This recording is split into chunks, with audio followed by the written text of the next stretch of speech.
ಎಲ್ರಿಗೂ ನಮಸ್ಕಾರ. ಇವತ್ತಿನ ವಿಡಿಯೋದಲ್ಲಿ ನಾವು ಸುಕ್ಷೇತ್ರ ಮಾಡಾಳು ಗೌರಮ್ಮನ ದರ್ಶನ ಪಡೆಯೋಣ, ಹಾಗೆ ದೇವಸ್ಥಾನದ ವಿಶೇಷತೆಗಳನ್ನ ತಿಳ್ಕೊಂಡು ಮತ್ತು ಸ್ವಲ್ಪ ಜಾತ್ರೆನೂ ಕೂಡ ನೋಡಿಕೊಂಡು ಬರೋಣ. ನೀವಿನ್ನೂ ನನ್ನ ಚಾನಲ್ಗೆ ಸಬ್ಸ್ಕ್ರೈಬ್ ಆಗಿಲ್ಲ ಅಂದರೆ ಪ್ಲೀಸ್ ಸಬ್ಸ್ಕ್ರೈಬ್ ಮಾಡ್ಕೊಳ್ಳಿ ಮತ್ತು ಬೆಲ್ ಬಟನ್ನ ಕ್ಲಿಕ್ ಮಾಡಿ ನನಗೆ ಸಪೋರ್ಟ್ ಮಾಡಿ. ಈ ದೇವಸ್ಥಾನ ಇರೋದು ಹಾಸನ ಜಿಲ್ಲೆ ಅರಸೀಕೆರೆ ತಾಲೂಕಿನ ಮಾಡಾಳು ಅಂತ ಒಂದು ಗ್ರಾಮದಲ್ಲಿ. ಇದು ತುಂಬ ವಿಶೇಷವಾದ ದೇವಸ್ಥಾನ, ಏಕೆಂದರೆ ಸಾಮಾನ್ಯವಾಗಿ ಎಲ್ಲ ದೇವಾಲಯಗಳಲ್ಲಿ ದೇವಿಯ ವಿಗ್ರಹ ಇರುತ್ತೆ, ಅದಕ್ಕೆ ದಿನನಿತ್ಯ ಪೂಜೆ ನಡೀತಾ ಇರುತ್ತೆ. ಆದರೆ ಇಲ್ಲಿ ದೇವಾಲಯವಿದ್ದರೂ ಅಲ್ಲಿ ಶಾಶ್ವತವಾದ ದೇವಿಯೇ ಇಲ್ಲ, ಅಂದರೆ ಒಂದು ಶಾಶ್ವತವಾದ ವಿಗ್ರಹ ಇಲ್ಲ. ಪ್ರತಿ ವರ್ಷ ಭಾದ್ರಪದ ಮಾಸದ ಶುದ್ಧ ತದಿಗೆಯಂದು ಗ್ರಾಮದ ಬಸವಣ್ಣ ದೇವಾಲಯದಲ್ಲಿ ಅರಿಶಿನ, ಕಡಲೆ ಹಿಟ್ಟು, ಮೃತ್ತಿಕೆಗಳನ್ನು ಹದವಾಗಿ ಕಲಸಿ ಶಾಸ್ತ್ರೋಕ್ತವಾಗಿ ದೇವಿಯ ಮೂರ್ತಿಯನ್ನು ಮಾಡಿ ಪ್ರತಿಷ್ಠಾಪನೆ ಮಾಡ್ತಾರೆ. ಹಾರ್ನಹಳ್ಳಿಯ ಕೋಡಿಮಠದ ಶ್ರೀಗಳು ಬಂದು ದೇವಿಗೆ ಮೂಗುತಿಯನ್ನು ತೊಡಿಸೋ ಮೂಲಕ ಪ್ರಾಣ ಪ್ರತಿಷ್ಠಾಪನೆ ಮಾಡ್ತಾರೆ. ಮಾಡಾಳು ತಾಯಿ ಕರ್ಪೂರ ಪ್ರಿಯೆ. ನೀವೆಲ್ಲ ಕಡೆ ನೋಡಿದ್ರೂ ಬರೀ ಕರ್ಪೂರದ ಅಂಗಡಿಗಳೇ ಹೆಚ್ಚಾಗಿ ಕಾಣುತ್ತೆ. ಕರ್ಪೂರದ ಹರಕೆಯನ್ನು ಹೊತ್ಕೊಳ್ತಾರೆ. ಮನಸ್ಸಿನಲ್ಲಿ ನಮ್ಮ ಬಯಕೆಗಳಾಗಿರ್ಬೋದು, ಸಮಸ್ಯೆಗಳಾಗಿರ್ಬೋದು, ಅದನ್ನೆಲ್ಲ ದೇವ್ರ ಹತ್ರ ಸಂಕಲ್ಪ ಮಾಡಿಕೊಂಡು ಕರ್ಪೂರನ ಹಚ್ಚಿ ವರ್ಷದಲ್ಲೇ ಅದು ಈಡೇರುತ್ತೆ. ಮತ್ತೆ ಮುಂದಿನ ವರ್ಷ ಬಂದು ಹರಕೆಯನ್ನು ತೀರಿಸ್ತಾರೆ ಕರ್ಪೂರ ಹಚ್ಚೋದ್ರ ಮೂಲಕ. ದೇವಿಗೆ ದಾಸೋಹಕ್ಕೆ ಅಕ್ಕಿ, ಬಳೆ, ಸೀರೆನೂ ಕೂಡ ಅರ್ಪಿಸ್ತಾರೆ. ಗೌರಿ ಹಬ್ಬದಿಂದ ಮುಂದಿನ 10 ದಿನಗಳು ಸ್ವರ್ಣಗೌರಿಗೆ ಪೂಜೆ ಮತ್ತು ಸೇವೆಯನ್ನು ಸಲ್ಲಿಸಲಾಗುತ್ತೆ. ಈ 10 ದಿನಗಳಲ್ಲಿ ಕರ್ಪೂರದ ವೆಚ್ಚನ ನೀವು ನೋಡೋದಾದರೆ 30 ರಿಂದ 40 ಲಕ್ಷದಷ್ಟು. ಇಲ್ಲಿಗೆ ಕರ್ನಾಟಕ ಅಷ್ಟೇ ಅಲ್ಲ, ಮಹಾರಾಷ್ಟ್ರ, ತಮಿಳುನಾಡಿಂದನೂ ಭಕ್ತರು ಬರ್ತಾರೆ. ಇಲ್ಲಿ ಯಾತ್ರಾ ನಿವಾಸ ಕೂಡ ಇದೆ ಮತ್ತು ಪ್ರತಿನಿತ್ಯ ದಾಸೋಹ ಕೂಡ ವ್ಯವಸ್ಥೆ ಇದೆ. ಗೌರಿ ಹಬ್ಬದಿಂದ 10 ದಿನಗಳ ಕಾಲ ಸ್ವರ್ಣಗೌರಿಗೆ ಪೂಜೆ ಮತ್ತು ಸೇವೆಗಳನ್ನ ನಡೀತಾ ಇರುತ್ತೆ. ಈ 10 ದಿನವೂ ಕರ್ಪೂರದ ಕುಂಡ ಖಾಲಿನೇ ಇರೋದಿಲ್ಲ, ಅಷ್ಟು ಧಗಧಗ ಅಂತ ಉರಿತಾನೆ ಇರುತ್ತೆ. ಚಿಮ್ನಿಯಿಂದ ಮೇಲೆ ಹೊಗೆ ಹೋಗ್ತಾ ಇರುತ್ತೆ. 9ನೇ ದಿನ ರಾತ್ರಿ ಗದ್ದಿಗೆಯನ್ನು ಎತ್ತುತ್ತಾರೆ. ಅಂದರೆ 10ನೇ ದಿನ ವಿಸರ್ಜನಾ ಉತ್ಸವ ಆರಂಭ ಆಗುತ್ತೆ. ಅಂದರೆ 9 ದಿನಗಳ ಕಾಲ ನೀವು ಕ್ಯೂನಲ್ಲಿ ನಿಂತ್ಕೊಂಡೇ ದರ್ಶನ ಪಡಿಬೇಕಾಗುತ್ತೆ. ಕೆಲವು ಸಲ 2 ಗಂಟೆ ಕ್ಯೂನಲ್ಲಿ ನಿಂತ್ಕೋಬೇಕಾಗುತ್ತೆ. ಆದರೆ 10ನೇ ದಿನ ಉತ್ಸವ ಊರಲ್ಲೇ ಮೆರವಣಿಗೆ ಹೊರಡೋದ್ರಿಂದ 10ನೇ ದಿನ ಊರಲ್ಲೇ ದೇವಿಯ ದರ್ಶನವನ್ನು ಪಡ್ಕೊಳ್ಬೋದು. ಎಲ್ಲೆಲ್ಲಿ ಮೆರವಣಿಗೆ ಹೋಗ್ತಾ ಇರುತ್ತೆ ಅಲ್ಲೇ ಹೋಗಿ ನಾವು ದರ್ಶನ ಪಡ್ಕೊಳ್ಬೋದು. ಆದರೆ ದೇವಸ್ಥಾನದಲ್ಲೇ ದರ್ಶನ ಪಡಿಬೇಕು ಅಂದರೆ 9 ದಿನಗಳಲ್ಲೇ ನೀವು ದರ್ಶನ ಪಡಿಬಹುದು. ತಾಯಿಗೆ ಮೂಗ್ನತ್ತು ಬಿಟ್ಟರೆ ಬೇರೆ ಯಾವ ಆಭರಣಗಳನ್ನು ಹಾಕಿರೋದಿಲ್ಲ. ಇಲ್ಲಿ ದೇವಸ್ಥಾನದ ಎದುರುಗಡೆನೇ ಕರ್ಪೂರದ ಕುಂಡ ಇದೆ. ಇಲ್ಲಿ ಭಕ್ತರು ತಮ್ಮ ಬೇಡಿಕೆಗಳು, ಸಮಸ್ಯೆಗಳನ್ನ ಸಂಕಲ್ಪ ಮಾಡಿಕೊಂಡು ಕರ್ಪೂರ ಹಚ್ಚೋದ್ರಿಂದ ಆ ಸಮಸ್ಯೆಗಳೆಲ್ಲ ವರ್ಷದ ಒಳಗೆ ಈಡೇರುತ್ತೆ ಅನ್ನೋ ನಂಬಿಕೆ ಇದೆ.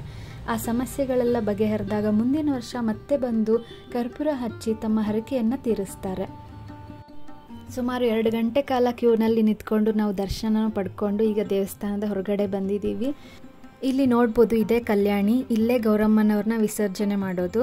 10ನೇ ದಿನ ಗ್ರಾಮದ ಮುಖ್ಯ ರಸ್ತೆಗಳಲ್ಲಿ ದೇವಿಯ ಮೆರವಣಿಗೆ ಹೊರಡುತ್ತೆ.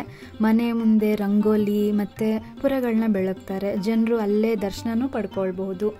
ಎಲ್ಲ ಆದ ನಂತರ ಇಲ್ಲಿ ಈ ಕಲ್ಯಾಣಿಯಲ್ಲಿ ಹಾರ್ನಹಳ್ಳಿ ಕೋಡಿಮಠದ ಶ್ರೀಗಳು ಬಂದು ದೇವಿಯ ಮೂಗುತಿಯನ್ನು ತೆಗಿತಾರೆ.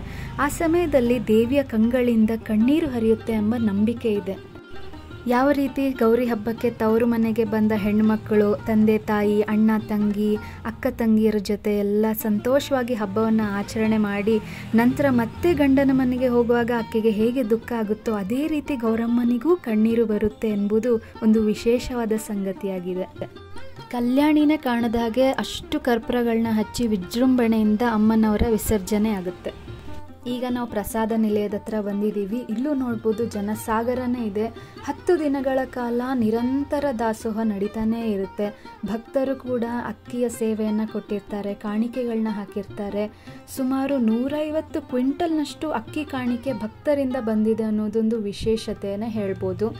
ಇಲ್ಲಿ ನೋಡ್ಬೋದು ನೀವು ಕ್ಯೂನಲ್ಲಿ ಪಾಯಸ, ಅನ್ನ, ಸಾಂಬಾರು ತುಂಬಾ ರುಚಿಯಾಗಿರುತ್ತೆ.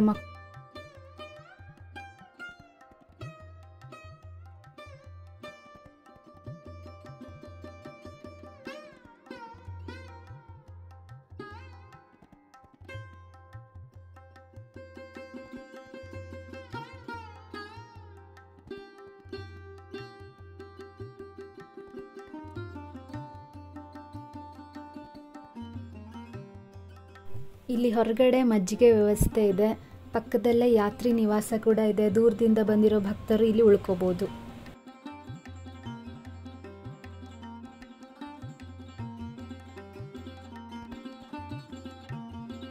ಊಟಕ್ಕೆ ನೀರು, ಬನ್ನಿ ಬನ್ನಿ, ನೀರು ನೀರು, ಊಟಕ್ಕೆ ನೀರು, water water water water, water water water water, ನೀರು ನೀರು ನೀರು, ಊಟಕ್ಕೆ ನೀರು, ಬನ್ನಿ ಬನ್ನಿ, ನೀರು ನೀರು, ಊಟಕ್ಕೆ ನೀರು, ವಾಟರ್ ವಾಟರ್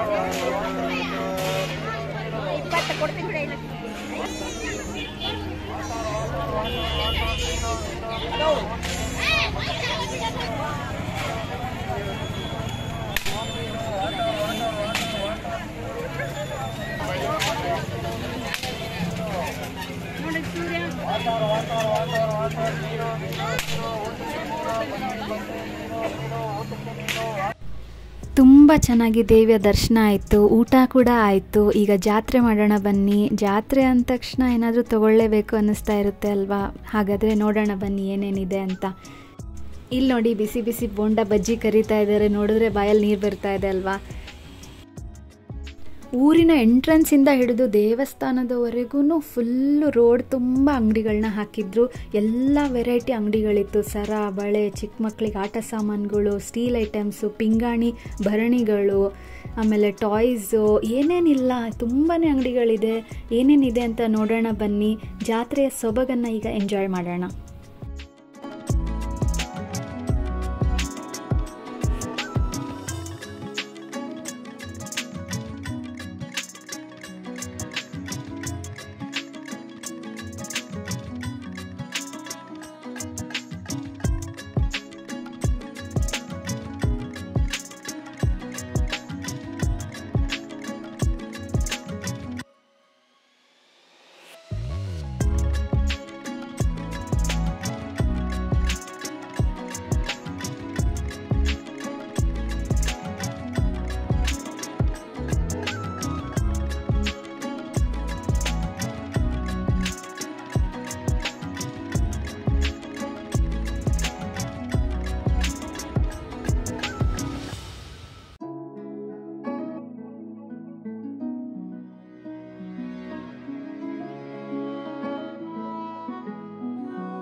ಇದಿಷ್ಟು ಇವತ್ತಿನ ವಿಡಿಯೋ ಆಗಿತ್ತು. ಮಾಡಾಳು ಗೌರಮ್ಮ ತಾಯಿಯ ದರ್ಶನ. ನೀವೇನಾದರೂ ನೋಡಿಲ್ಲ ಅಂದರೆ ಖಂಡಿತವಾಗ್ಲೂ ಗೌರಿ ಹಬ್ಬದ ಸಮಯದಲ್ಲಿ ಹೋಗಿ ದರ್ಶನ ಮಾಡ್ಕೊಳ್ಳಿ, ಸಂಕಲ್ಪ ಮಾಡ್ಕೊಳ್ಳಿ, ನಿಮ್ಮ ಸಮಸ್ಯೆ ಎಲ್ಲ ದೂರ ಆಗುತ್ತೆ. ಗೌರಮ್ಮ ತಾಯಿ ಎಲ್ರಿಗೂ ಒಳ್ಳೇದು ಮಾಡಲಿ ಅಂತ ಹೇಳ್ತಾ ಈ ವಿಡಿಯೋನ ಮುಗಿಸ್ತಾ ಇದ್ದೀನಿ. ಮುಂದಿನ ವಿಡಿಯೋದಲ್ಲಿ ಸಿಗ್ತೀನಿ. ಅಲ್ಲಿವರೆಗೂ ನಮಸ್ಕಾರ.